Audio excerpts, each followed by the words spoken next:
E depois estas saquetas também têm uma coisa muito negativa que é, elas têm sempre o mesmo sabor. E são sempre muito, muito doces. Então a criança gosta do que é previsível e acaba por preferir estas saquetas à fruta. Portanto, Olá, bem-vindos ao DECOPOD. Eu sou a Maria Batista, integro o Gabinete de Inovação e Projetos da DECO e hoje vamos falar sobre alimentação nas creches. Por isso, tenho comigo hoje a Ana Rita Souza, que é nutricionista com formação especializada em alimentação infantil. É autora da página Gente Palmo e Meio, onde partilha informação simples e prática sobre alimentação infantil, que é pensada para ajudar os pais e cuidadores de crianças. Recentemente lançou o livro Alimentação para Gente Palmo e Meio e é também cofundadora da marca portuguesa Com a Comida Não Se Brinca, que desenvolve jogos e materiais didáticos para tornar a alimentação das crianças mais divertida. O grande objetivo da Ana Rita é simples, é promover a saúde das crianças sem fundamentalismos, com tranquilidade e segurança. E por isso é a convidada certa para falarmos sobre o tema de hoje, a alimentação nas creches. Olá, Ana Rita. Antes de mais, muito bem-vinda e obrigada por teres aceitado o nosso convite.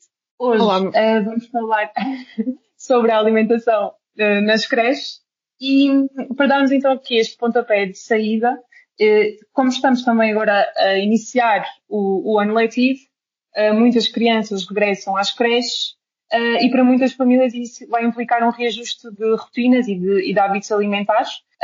Ou seja, a alimentação das crianças passa muito a depender destas instituições, das creches. E por isso pergunto-te qual é que achas que deve ser o papel das creches na formação dos hábitos alimentares das crianças, sabendo que elas passam muito tempo nas creches e fazem grande parte das suas refeições semanais nas creches.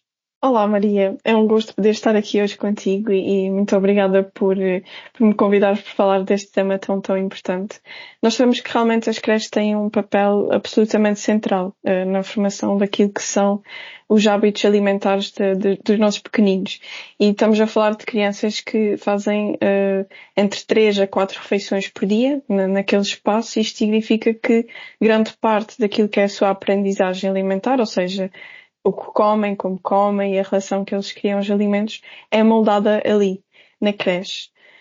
Para além disso, o que nós vemos também muito em consulta e na comunidade é que os pais estão cada vez mais atentos e empenhados em melhorar a alimentação dos pequeninos, e este trabalho tem que ser contínuo depois nas creches, senão estamos aqui a remar contra a maré e a alimentação deixa de ser assim um esforço conjunto.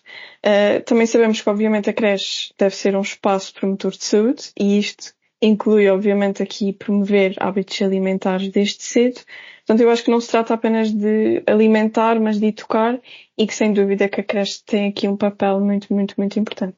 E desse contacto que tu tens com os pais, como é que tu poderias descrever a realidade da alimentação nas creches em Portugal? Achas que estão a ensinar as crianças a ganhar bons hábitos alimentares, ou é mais numa perspectiva de comer o prato inteiro e não haver um grande cuidado com a quantidade e a qualidade dos alimentos que são apresentados?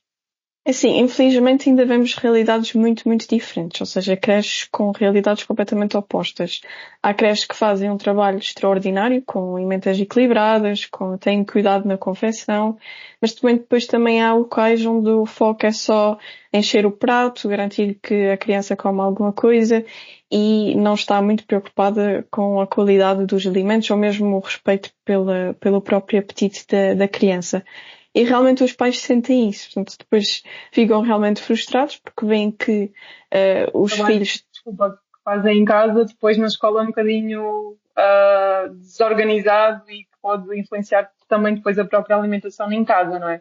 Exatamente. Portanto, a creche devia ajudar o trabalho que já está a ser feito em casa, e é exatamente o oposto que acontece. E é muito chato para os pais, que estão a fazer um ótimo trabalho por mudarmos aqui os hábitos saudáveis, e num local que devia obviamente dar continuidade, está a acontecer o contrário. A escola também é um espaço, um local de educação e alimentação também é educação, não é? Uhum. Para criar hábitos alimentares para o futuro, para a vida de adulto. E daquilo que também que fui pesquisando, infelizmente a alimentação nas creches e nos berçários ainda não é regulada em Portugal como acontece nas escolas, certo? O que é que o que é que isso poderia vir a fazer de diferente e a melhorar a qualidade da alimentação nas creches? Sim, isto é super contraditório, porque se nós temos uma criança que entra no primeiro ano até o 12º numa escola pública, existe regulamentação que a protege. Eu acho que tanto eu como tu, se calhar, até apanhamos estas novas medidas, mas depois na creche é praticamente cada um faz o que quer, não é? E realmente, efetivamente, é um problema. Isto já foi levado ao Parlamento este ano, e também no ano anterior, e eu acredito que isto vai entrar em vigor mais cedo ou mais tarde, só que as coisas levam tempo. Portanto, até chegarmos lá, até haver a regulamentação, tem que ser mesmo... muito mais. Tem que ser as creches agora neste sentido a tomarem se calhar uma atitude mais ativa e independente, enquanto realmente não existe aqui legislação que protejam as creches. Sim, porque lá está, falaste que tens ótimos exemplos também de creches com a oferta alimentar que dão às crianças, e isso é ótimo, mas também devemos ter alguns exemplos que não são os ideais e que ainda oferecem algum tipo de alimentos mais processados, já com gordura, bastante gordura, açúcar e sal, em níveis muito elevados para este tipo de crianças. Principalmente estamos a falar de crianças muito pequeninas ainda, não é? Não devem contactar tão precocemente com este tipo de ingredientes e de alimentos. Por exemplo, fiambre, os leites com chocolate, iogurtes de aromas que têm muito açúcar. Ou seja, vemos isso também muito nos lanches. Não é só nos pratos, mas na composição dos lanches das crianças, que muitas vezes as creches optam por talvez opções mais rápidas, mais práticas. Estou-me a lembrar, por exemplo, da bolacha Maria, que é aquele snack universal que parece inofensivo e que só um bocadinho não faz mal, mas que se calhar não era de todo uma opção ideal para integrar num lanche de uma criança. Ou seja, este tipo de práticas ainda deve-se alguma preguiça, alguma desinformação? Qual é que é a tua opinião? Eu acho que pode ser aqui um conjunto das duas. Pode ser realmente, vou dar o exemplo da bolacha Maria, realmente é um alimento que é muito prático e simples e fácil de utilizar, mas às vezes também é falta mesmo de informação, porque nas formações que eu tenho feito nas creches, é que efetivamente elas não sabem o porquê de ser tão importante evitar este tipo de alimentos e estão super receptivos à mudança. Portanto, eu acho que é um bocadinho dos dois. E aqui falando especificamente da bolacha Maria, porque é assim um alimento que nós temos muito tipicamente português, parece inofensivo, mas não é, porque é um alimento ultraprocessado, com açúcar e gordura, e que rapidamente substitui opções mais interessantes que não deveria ser o caso. E até houve algumas visitas que eu faço nas creches e o que eu vejo é que às vezes as bolachas Maria estão disponíveis, por exemplo, numa caixinha ou numa tacinha à mão da criança. E isto é efetivamente preocupante, porque passamos a usar a comida quase como se fosse um entretenimento e estar sempre ali à mão da criança, quando se calhar a criança não tem fome ou só está aborrecida ou vê outra pessoa a comer. E é exatamente aquilo que referiste, é um conjunto de tradição, conveniência, falta de formação. E muitas vezes a desvalorização do impacto efetivo que isto tem depois nos hábitos alimentares dos pequeninos. Sim, porque existem efetivamente outros alimentos que podem ser mais saudáveis ou que poderão ser uma melhor opção para um snack ou para um lanche de uma criança numa creche, não é? Por exemplo, se calhar um pão com queijo simples, um iogurte natural, não é? Poderão ser melhores opções do que às vezes a bolacha Maria que é dada às crianças, e até muitas vezes compram estavas a falar que podem estar dispostas, não é, nas tacinhas, mas podem também ser dadas como se fosse um prémio de alguma coisa, de bom comportamento, qualquer coisa assim. Também pode ser problemático, não é, para a construção dos hábitos alimentares das crianças e para a aceitação de novos alimentos. Também me estava a lembrar aqui de outro exemplo, cada vez mais popular, também cada vez mais se vê mais opções nos supermercados, são as chaquetas de fruta ou as papas de fruta, que lá está, que são a fruta triturada, processada, não é? E que estão cada vez mais a ser uma opção quer em casa, quer nas escolas e creches. E achas que estas chaquetas poderão ser uma opção para substituir a fruta em natureza, como sobremesa ou como lanche? Estas chaquetas não substituem, nem de perto aqui a frutinha.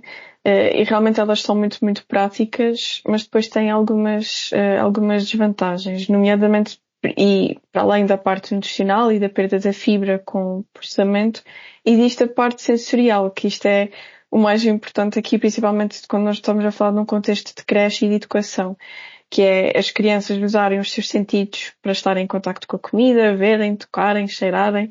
E depois estas saquetas também têm uma coisa muito negativa, que é elas têm sempre o mesmo sabor e são sempre muito, muito doces. Então a criança gosta do que é previsível e acaba por preferir estas saquetas à fruta. Portanto, eu não sou nada extremista, acho que em certos casos pode fazer sentido, mas são utilizados, portanto, em casos de SOS e não nas creches como, obviamente, uma substituição da fruta. Não deverá ser, por exemplo, num almoço, uma opção de sobremesa, não é? Não, sem Até dúvida. ter a maçã, banana em natureza, mas ter também as chaquetas e dar às crianças essas chaquetas, porque simplesmente é mais fácil abrir a tampinha do que estar a descascar a fruta ou que elas comam e mastiguem a fruta, não é? E depois isto é tão grave que eu acho que as crianças já estão a assumir que aquilo é fruta. Porque nós sabemos que é uma saqueta de fruta e é outro tipo de produto. Mas há crianças que já preferem estas saquetas porque na cabeça delas é a representação da fruta. Isto é grave. Claro. E até para adultos, alguns, digo eu, o próprio marketing deste tipo de alguns tipos de produtos de alimentação infantil pode ser um bocadinho enganoso e confuso, não é? Porque diz que é 100% fruta, e até pode ser, realmente, aquela papa ser composta só por fruta, mas em termos nutricionais e aquilo que vai nutrientes, não é? Que vai dar nutrientes a quem consome, não é equiparável a uma peça de fruta em natureza. Ora bem, e aqui para resumir, portanto, sabemos então que os hábitos alimentares se formam tanto em casa como na creche, e que os pais e até os cozinheiros da creche têm aqui um papel fundamental, deviam até trabalhar em equipa, digamos assim, não é? Em conjunto. Por isso, assim de uma forma muito geral, conseguirias resumir, por exemplo, os alimentos que deveriam integrar as emendas nas creches e os lanches das crianças, e aqueles alimentos que deveriam sair fora de cena e que deveriam as crianças evitar? É assim, tanto as creches como as escolas deviam privilegiar alimentos simples, frescos, variados, da época, preferencialmente que sejam locais. Isso devia ser ideal, um bocadinho mais difícil, mas era o ideal. E isto é simples, passa por mais fruta, mais hortícolas, refeições preparadas, se calhar, com os ingredientes que nós temos disponíveis e pouco processados, e tentar evitar tudo o que seja industrializado, portanto, bolachas, cereais açucarados, sumos, fiambres, sobremesas também aqui mais processadas. E lá está, não é que não possam fazer parte da alimentação das crianças, mas devem ser uma exceção. E na minha opinião, aqui como nutricionista e trabalhando junto das famílias, eu acho que a exceção devia ser uma escolha da família. Portanto, escolher em que momento e em que contexto é que devem, em que consideram adequado esta ser exceção e não algo normalizado num local que por definição deveria ser um promotor de saúde. Tudo isto também só é possível na presença ativa de um nutricionista, que é coisa que infelizmente não acontece. E o que nós vemos é que muitas instituições onde o nutricionista até, por exemplo, faz as emendas, só vai uma vez no ano, revê a emenda e depois desaparece porque não existe esta valorização deste emprego mesmo na creche como parte ativa e contínua. As coisas só mudam, efetivamente, se houver formação das equipas, avaliação do que está a ser servido e em contexto com a família, e não pode ser tratado apenas como um pormenor, portanto tem que ser mesmo um trabalho contínuo. E uma nutricionista que só está disponível uma vez no ano, isto não acontece. E não é porque nós nutricionistas não queiramos. Nós queremos muito estar nas creches e nas escolas a tempo inteiro. Mas não existe esta valorização. Lá está, na minha opinião, acho que é um bocado de também desconhecimento por parte das entidades que este trabalho existe da nossa parte. E o valor que pode acrescentar. Também, não é? Exatamente. Eu tenho tido muitas formações este ano a creche por iniciativa dos pais, portanto são eles que querem que eu vá lá, porque já os acompanhei em consulta. e depois as creches ficam do género, ok, isto fez tanta diferença, é mesmo pertinente, pode voltar. Portanto, eu acho que, ok, pode ser falta de informação, mas também o facto de não saberem a importância que a nossa profissão pode ter. Exatamente. Obrigada, Ana Rita, por ter estado connosco, foi um prazer. Podem acompanhar o trabalho da Ana Rita no Instagram, na página Gente Palma e Meio e também na página Com a Comida Não Se Brinca e saber mais no site comidanosebrinca.com. A quem nos ouve, não perca o próximo episódio do DECPod e até lá, acompanha-nos nas redes sociais. Até breve!